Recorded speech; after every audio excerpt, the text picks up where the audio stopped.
Avril l'Assiman di sabotari Rusk Bahari Le bahara rengin Le bendevari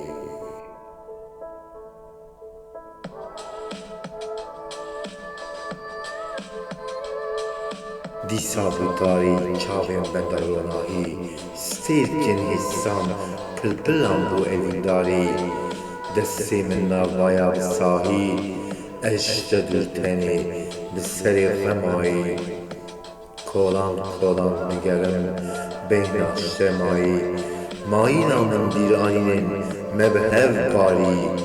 Dara me lê navên xwe kolan bi dildarî Her derbasokên bi her gavên alî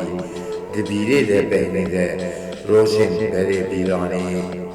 Wek navê te jîne û jîn û jiyanî Min serê xwe nezimirt li ên diyanî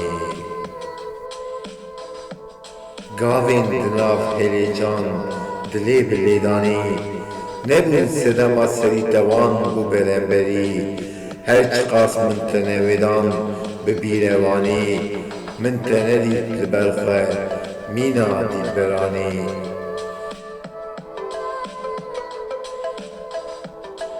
Ey dîlbera şêrîn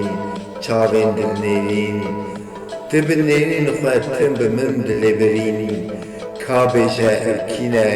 di min û tire dirîn Mabesta me ticarî nebû gulên bi sitrîn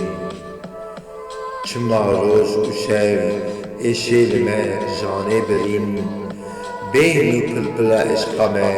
ku derê hebirîn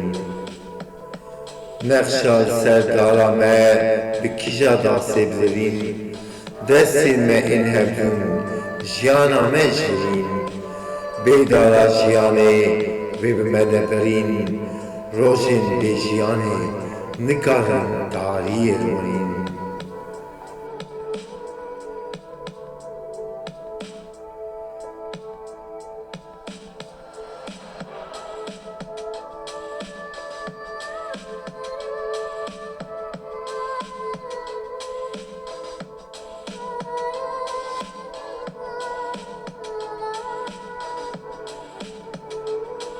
Şevên bêronî nikarin avanê rojîn